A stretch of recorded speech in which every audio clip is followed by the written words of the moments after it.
thank you again for being here today at the East Columbia branch. And we've invited you here for the third in our series of press briefings to highlight some of our key priorities for our fiscal year 2017 budget. I don't have to tell you how terrific library system we have here in Howard County. Has been recognized as one of the best or the best library system in North America.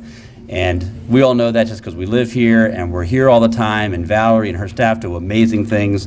But I do want to note that it's also the only system in Maryland to receive the 5-star rating from Library Journal. And more than 7 million items are borrowed from our library each year. Now, I've seen it firsthand, many of you have seen it firsthand, but I've also heard about it over and over and over at the town halls I have and in my budget hearings. Our libraries are much, much more than just a place to look for or borrow a book. Our libraries are community gathering places. They're places where young people and adults come together to meet and learn and experience some outstanding classes and events. Last year, as you know, I visited one of the Down on the Farm Twist and Shout preschool classes. Did a little exercising. It was a lot of fun to see the young kids learning. But I also was at Spelling Bee earlier this month at Reservoir High School, but sponsored by the library system. And I also love hitting all the venues for the Battle of the Books. And this year there's going to be 6 separate venues because we have so many of our 5th graders participating in that. And again, because of the great leadership we have at the Howard County Library System. The list of classes and events provided by our libraries is lengthy, and I could go on and on and on. But simply put, our library does many, many, many, many great things. I am committed to providing the resources to make sure our library facilities meet the expectations of our residents and have enough space to provide the educational opportunities our residents value. So today, I'm announcing that in our fiscal year 17 capital budget, I will include $2.6 million to renovate this branch and the central branch of our library system. Misuki. By converting former administrative space into public space, we will be able to better serve the library's many customers. Renovations here will mean more quiet rooms, more meeting space, a new teen center, which helps a lot here with a lot of the young people who go back and forth from the schools, where students can conduct research, complete homework, and work on school projects. While the renovations are underway, we'll have a temporary facility set up in the parking lot so we can continue to serve the residents of this community.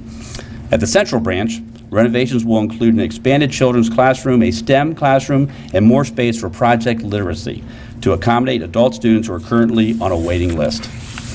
I also want to announce, and that's why I'm particularly glad that Councilman Weinstein is here, that I'm including $1.3 million in fiscal year 17 and $2.9 million in fiscal year 18 to fund or complete the funding for the construction and also provide the equipment and furnishings for a new Elkridge branch and 50-plus center.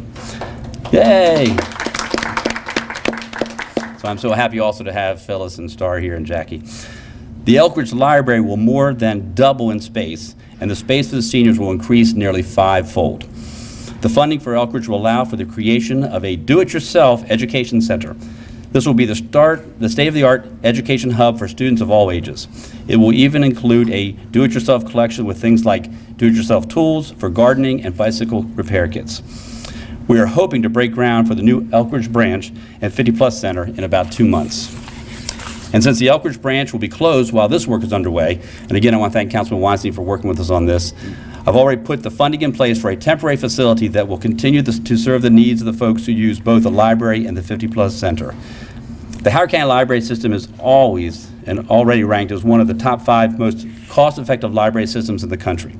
Today's commitment of resources is a reaffirmation of my support for our library system.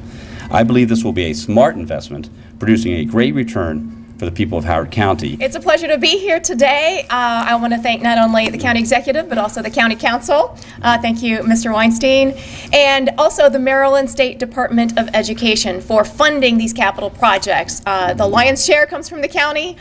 We also, however, are getting $1.3 million from the Maryland State Department of Education, so we're grateful for that grant funding as well. Wanted to acknowledge our fabulous team of educators and support staff here at Howard County Library System. We have, of course, the team from the East Columbia branch with Suki Lee, our branch manager. I want to acknowledge her. And also here is Angela Bray, Chief Operating Officer, and Christy Lassen, Director of Public Relations. And one more person, Norma Hill, my predecessor, is here today. She is right over here. Norma, thanks for all you did to set the stage for what is now able to transpire. I want to make sure Suki's up here with us. Here's Suki. Thank you. Great. So we have an extraordinary team that puts together a fabulous curriculum. But enabling that curriculum is the venue. And so to be able to deliver what we design for this community in buildings like what will be this renovated East Columbia branch, which I'll start with since we're here. Picture here in this atrium a space that is central and it draws you into that space as a place for the focal point of this branch. In this branch too, we will have refreshed carpet throughout, and we will rewind the passport services that are so popular at this particular branch to make it a smarter way to deliver that particular service.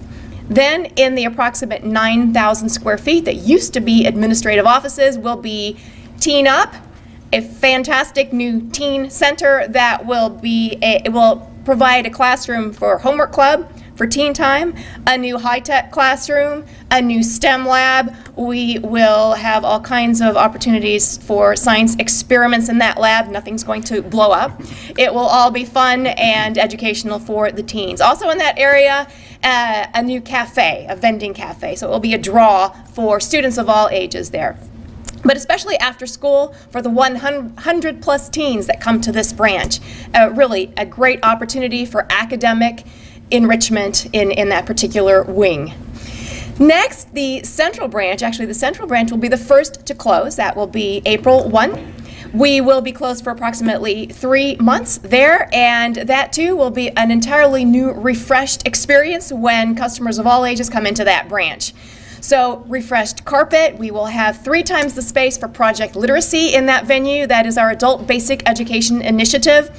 Some 500 students every year learn basic life skills and English. They study and take their U.S. citizenship test, and they study and pass the GED, and we hold a graduation every year for our adult students who pass that exam. Then the Elkridge branch, the long-awaited for branch that will deliver, again, the extraordinary venue that we need for equal opportunity in education for everyone in this county. So the tripling of the space there with a cafe, a children's area like no other in this county, a teen area that is also going to be very much compelling for the teens in that particular area. And then just the whole ambiance of that branch will be a destination that we want customers of all ages to come and benefit from, just being in the space, benefiting from the collection that will increase by 50%, and the number of computers for research, and then the classroom space. There will be a multi-purpose classroom for the messier classes that we have, like duct tape, craft classes for teens, for the sand murals, the kind of messy, and for adults, a design institute that will correspond with the DIY Education Center collection. So perhaps it's a fine line, caulking 101. I could take that. You could take that. And so wallpapering basics and things of that nature. So we look forward to delivering excellence in education to the Elkridge community now with this extraordinary venue made possible by the funding that you have enabled in your budget this year. Great. Thank you all very much. Thank you. Thank you, Stan. I'm thrilled to be here specifically to speak about what's going on in Elkridge. The plans have been long awaited, and the funding that was put forward to complete the job have been made, that will be in the current budget, which I'm very excited about. Executive Kittleman and I have been talking about this since, actually right after the election, we had breakfast and we both agreed that Elkridge was a key priority for both of us and have worked together since that time to make sure it happened. And I just want to point point out a particular instance where when stakeholders all get together, something good can happen when it became apparent that some of the funding wasn't fully available for a temporary site. Talking with the library staff and then meeting with the executive, even having some conversations with the school system to find a spot that was economical and could work for the constituents in that area, for the people who use the library, to have it while the library's closed for hopefully 16 months, maybe 18, but give or take, it's a major construction project. So I'm very happy to report that we worked a little closely together to make sure that happened. And Angela, your efforts on that part were essential. Thank you very much. And I just would end by saying that, reiterating the importance of libraries go beyond what's in the library and what the library does for the community. I was sharing with somebody earlier about my early experiences in libraries growing up. It looked a lot like this library, and actually I lived just down the street from here when I first moved to Howard County. My son spent most of his formative years in these very shelves, walking through and pulling books. So I'm very excited that even this library too is a part of that renewal that's going on in our system, which is already state of the art. But we'll share that designation all across the system. So thank you very much for being here and celebrating what's an exciting announcement for our library system. Great. Thanks, John. We are absolutely thrilled to be getting this building. I was here when we got the 2,000 square feet, and now we're going to 10,000. We are absolutely thrilled. We want to thank everyone. We are looking forward to the partnership with the library. We know that it offers so many possibilities for intergenerational programming. There's just a multiple number of things that we'll be able to do being with you in the library. We're going to have a full gym there. We're having fitness equipment. We have taken the recommendations from our master plan, creating an age-friendly community, and those elements are part of the plans, and we are very, very excited. So thank you very much. Thank you, Star. Thank you. Okay, so I think we'll close with that, but I think this gives you an example of how in Howard County we do all work together. The library system, the school system, the Department of Citizen Service, Office of Aging, the county council, the county executive. We're all working together to try to make sure things are better for our residents. That's the priority for all of us. And so thank you very much for being here. Thank you for watching the live stream if you are, and have a great, great, great week. Thank you.